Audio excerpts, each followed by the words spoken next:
The European Championship is an international football competition held every 4 years between the countries in Europe.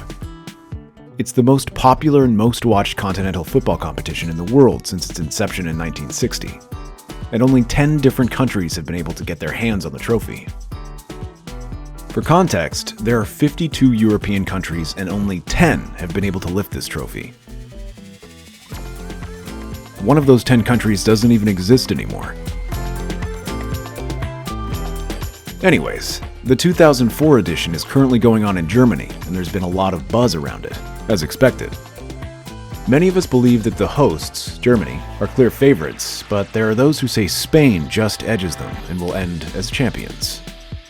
And while people are busy making predictions all over the world, it brings us to the ultimate question. Just how good were the past winners of the competition? Were they the clear favorite from the start of the tournament, or did they win as dark horses?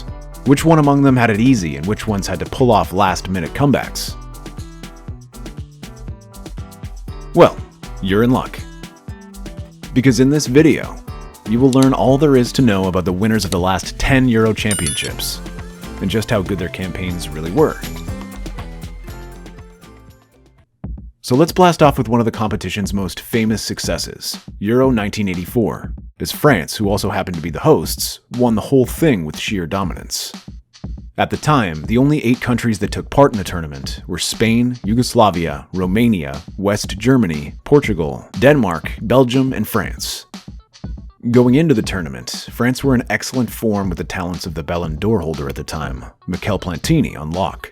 And oh my god, Platini so delivered. First scoring the only goal of the game in a tightly contested opening match against Denmark, then scoring back-to-back hat-tricks against both Belgium and Yugoslavia. Bruh, they recorded maximum points and finished their first group heading straight into the semi-final. You see, despite their dominance, the French didn't have any world-class striker at the time. As such, they relied heavily on their midfield. Le carré magique, the magic square midfield they called it, which, quite frankly, is arguably the most renowned midfield in international football history. I mean, it featured the ball winner Luis Fernandez at the base, Tigana, the box-to-box runner who was more of a dribbler than a workhorse, Juris, the playmaker, and of course the man who put the magic in the magic square, Michel Platini himself. If you ask anyone who remembers watching the tournament, they'll tell you about Platini's brilliance, and then La Carré Magique. The semi-final against Portugal was superb and often regarded as one of the best games in the history of the championship, as Jean-François Dormeuil opened the scoring for France, but Portugal equalized through Rui Jordão at the 74th minute. The game went into extra time and Jordão scored again in the 98th minute to give the Portuguese a shock lead.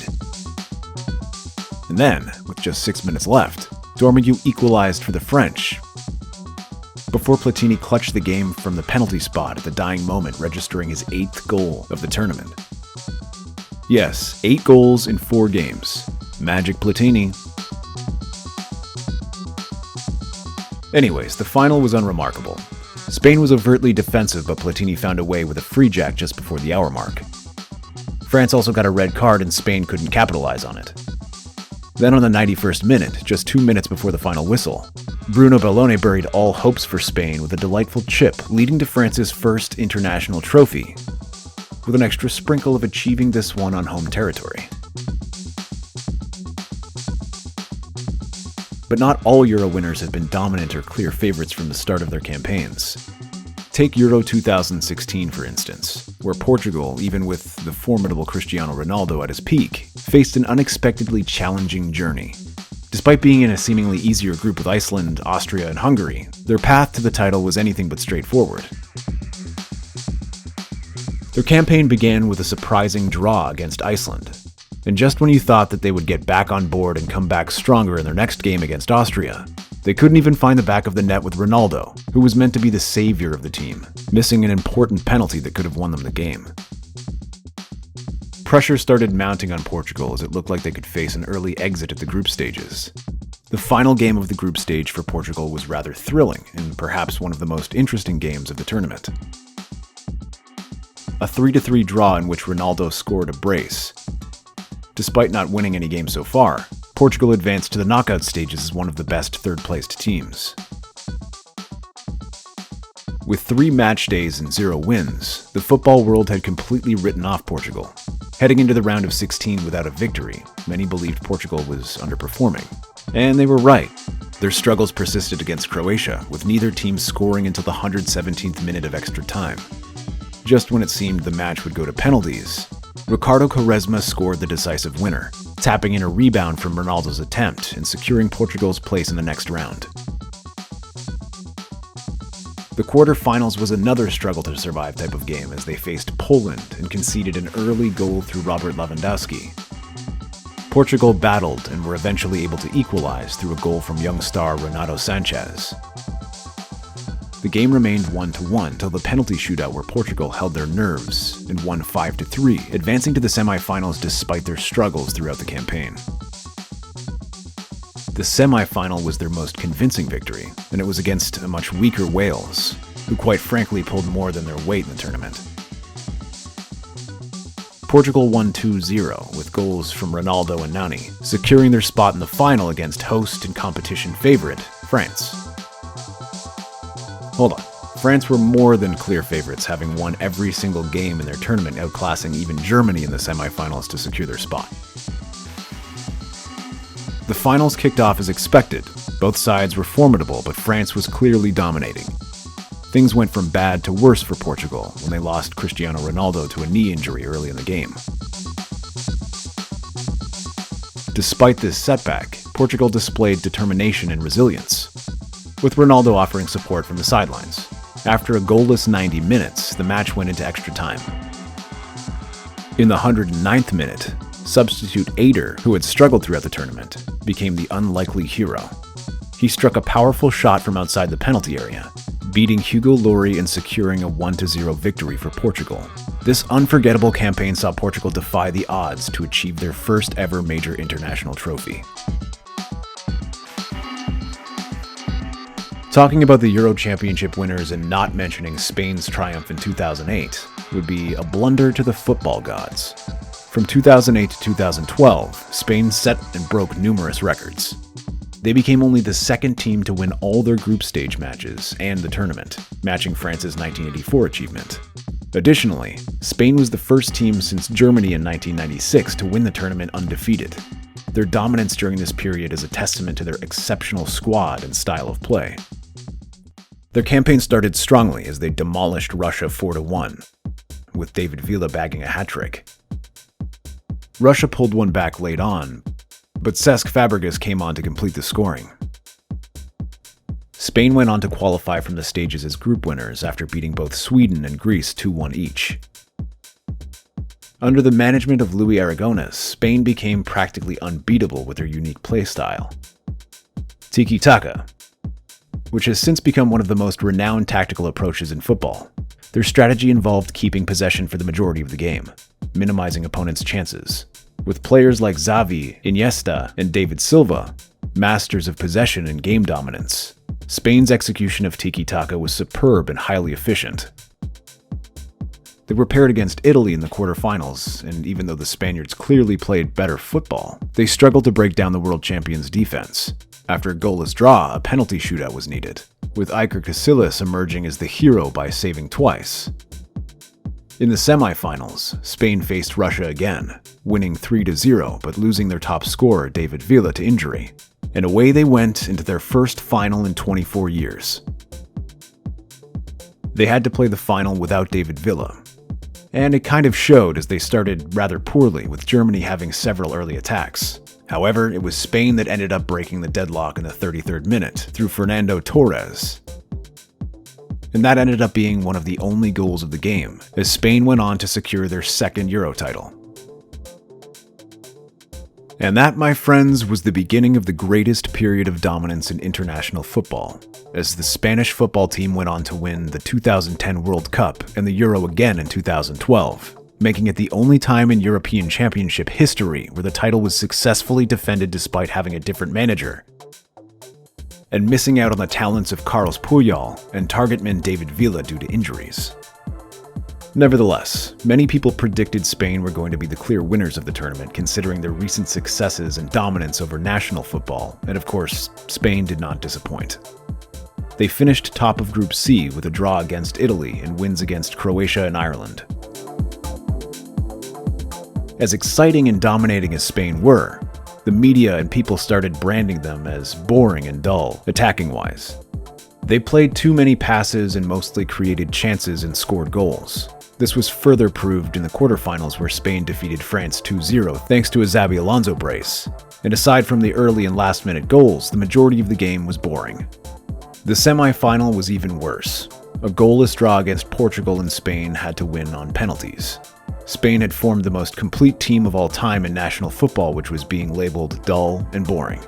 It was time for the players to respond, which happened to be the final. And like they did in Euro 2008, they had to face someone from their group stage. This time it was Italy who they drew against. It was like the players were motivated by the dull and boring allegations and decided to shut everyone up. They had 14 shots, with 9 of those on target. They took the lead very early when Fabregas ran past Giorgio Chiellini to the byline and pulled back across to David Silva, who headed in from close range. Spain went on a rampage and won the final 4-0. The biggest margin of victory in the history of the European Championship and even the World Cup. Though it is more common to see clear favorites win the whole thing, or at least a big footballing nation, it is not always so, as Greece's title win in Euro 2004 is a prime example of this.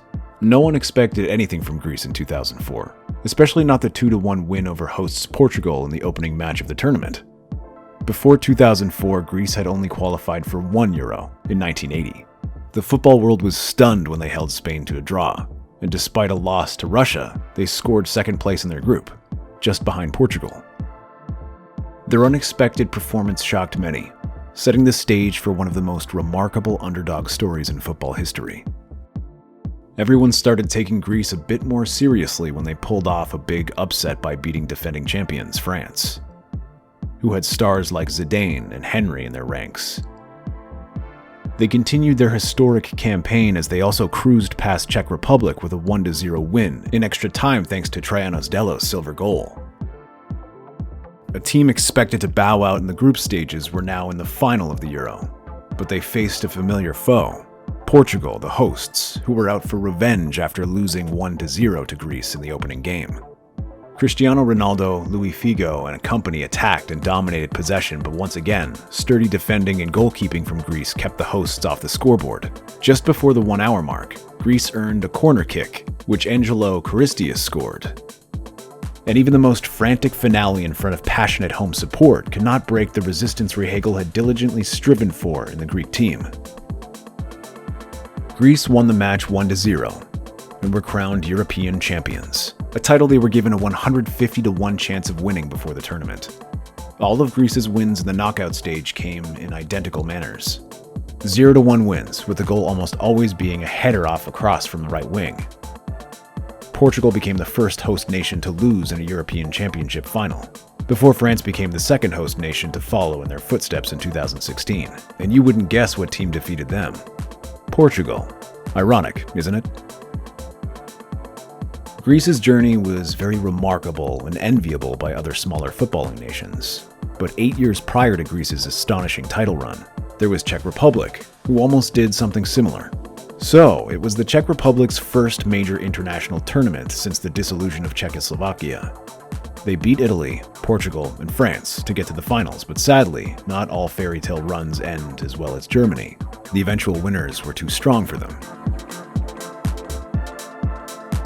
Germany had already faced the Czech Republic in their opening game of the tournament, securing a dominant 2-1 victory.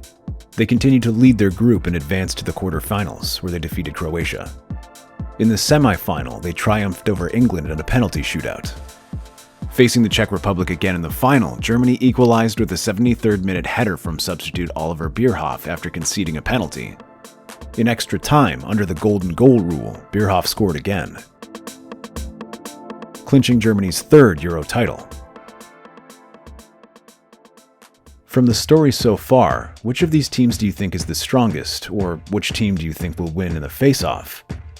Say France 1984 versus Spain 2008. Let us know in the comments. You might also be surprised to learn about some of the stronger teams that have won the Euros in remarkable fashion, such as the French squad in 2000. And yeah, if you're enjoying the story so far, please like and subscribe to this channel. It helps.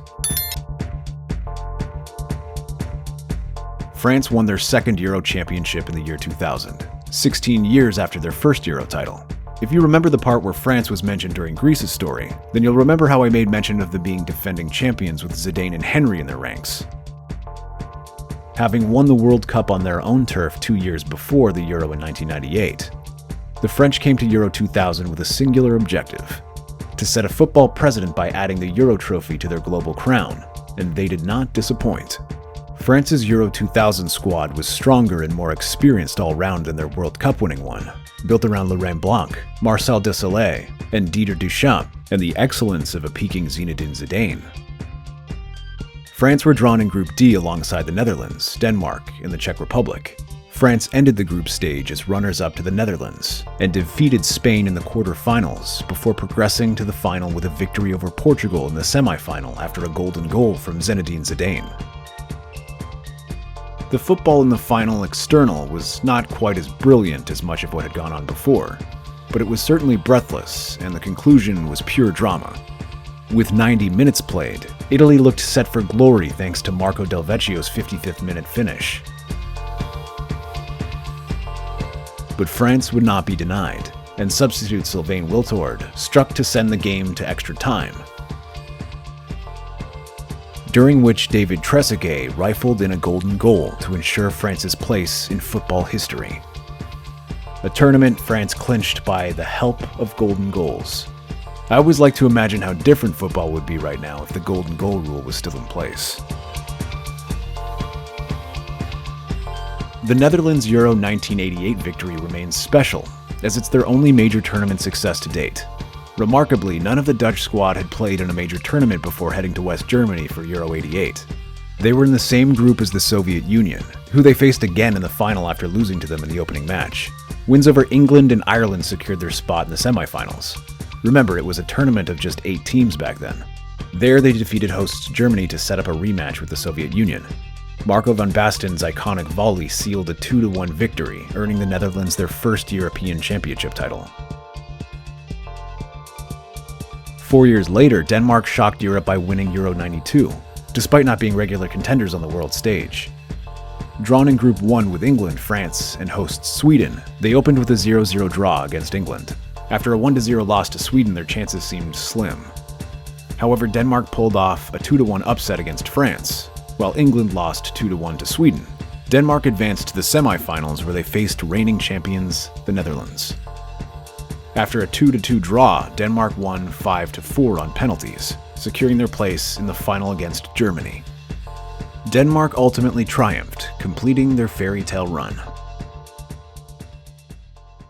The Germans entered Euro 92 as 2-time champions, and heavy favorites with stars like Jürgen Klinsmann, Stefan Effenberg, and Matthias Sammer. However, Denmark defied expectations. John Jensen's long-range strike put Denmark ahead in the 18th minute. Goalkeeper Peter Schmeichel made crucial saves, including a powerful Klinsmann header and a 1-1 with Stefan Ruder. Kim Vilfrecht's goal in the final 10 minutes secured Denmark's stunning 2-0 victory, shocking the continent.